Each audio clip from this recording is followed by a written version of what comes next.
The family dinner was at my parents' house, the same cramped split level where I'd grown up. 20 relatives crammed into the living room, paper plates balanced on laps, my mother holding court from her worn recliner. "I have wonderful news to share," Mom announced, beaming. "As you all know, our Maya has done well for herself.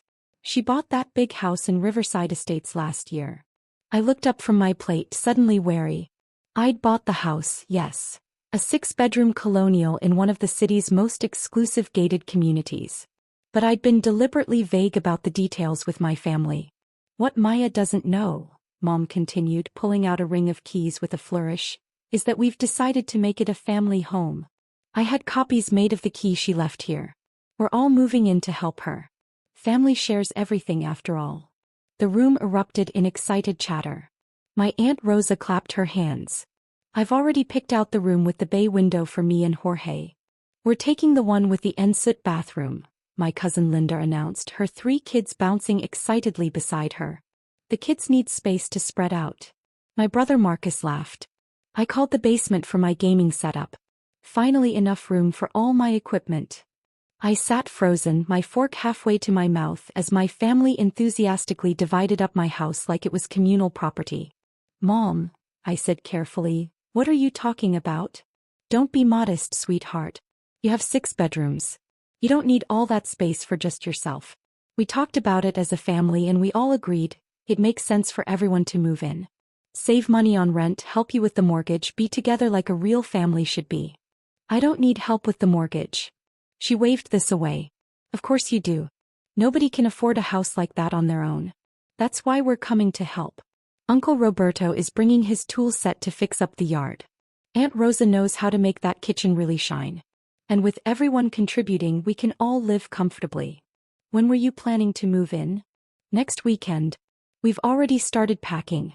Oh, and Maya, we'll need you to clear out a few of those bedrooms. You've got them set up as offices or whatever, but people need actual sleeping space.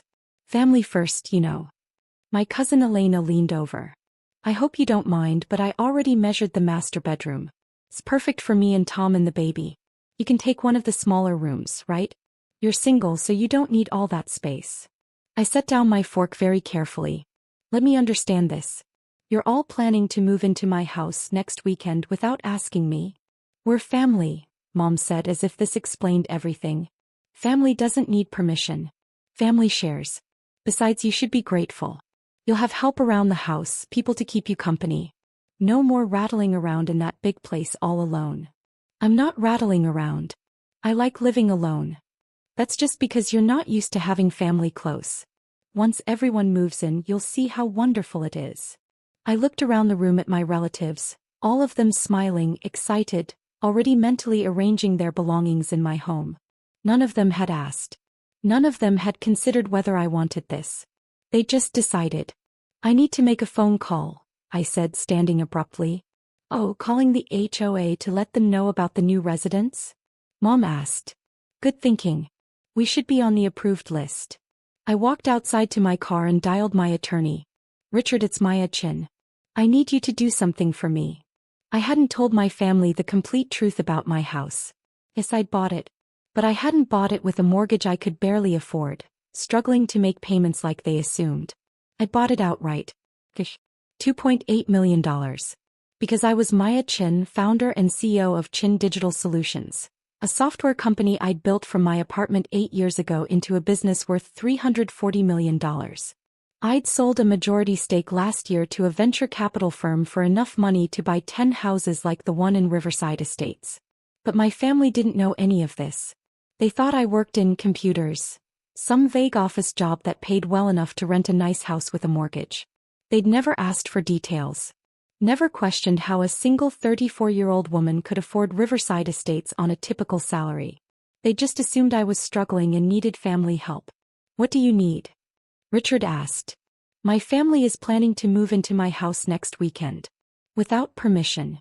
They made copies of a key I'd left at my parents' house for emergencies. I need you to prevent this." "Do they know you own the property outright? That there's no mortgage?" "No. They think I'm barely affording it." "And they don't know about Chin Digital?" "They know I work in tech. They think I'm like A programmer at someone else's company. He was quiet for a moment. Maya, this is a boundary violation on a spectacular level. I know. Can you help? I'll contact the HOA president immediately. Riverside Estates has strict rules about residents.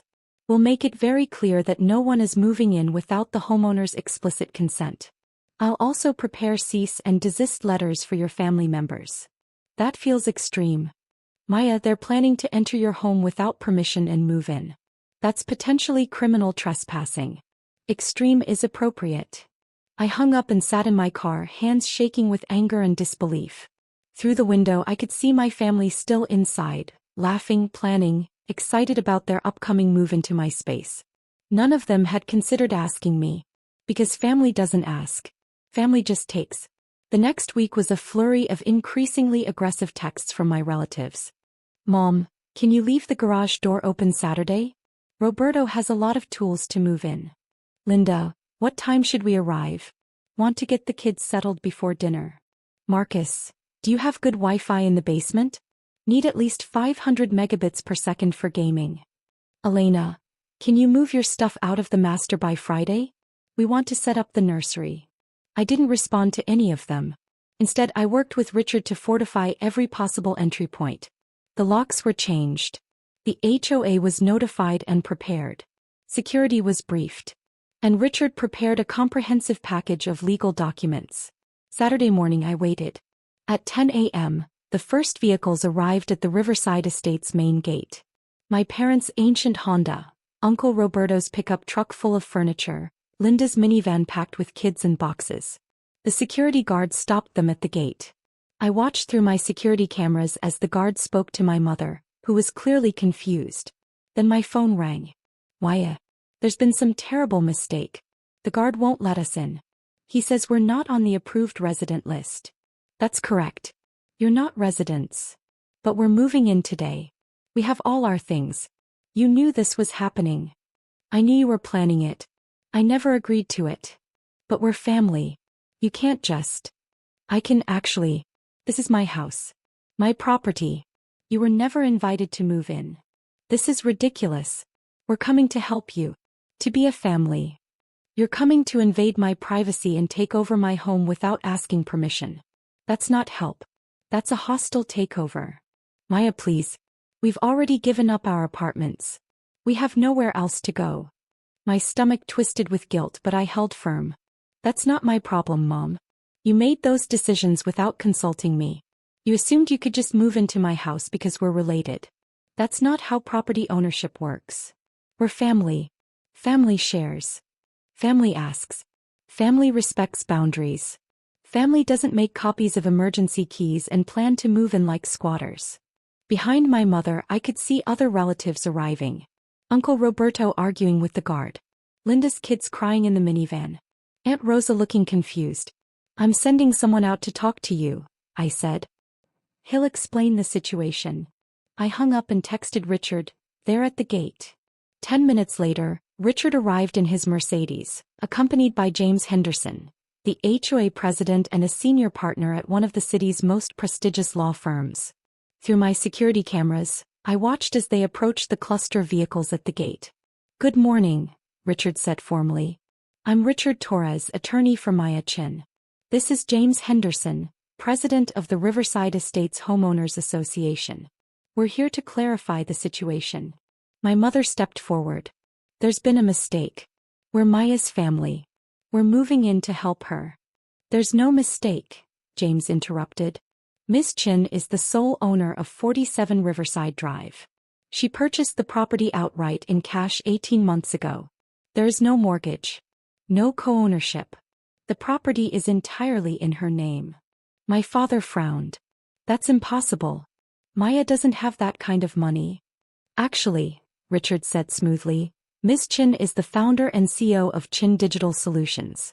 She sold a controlling stake in her company last year for a sum that I'm not at liberty to disclose, but which was more than sufficient to purchase the Riverside property without financing.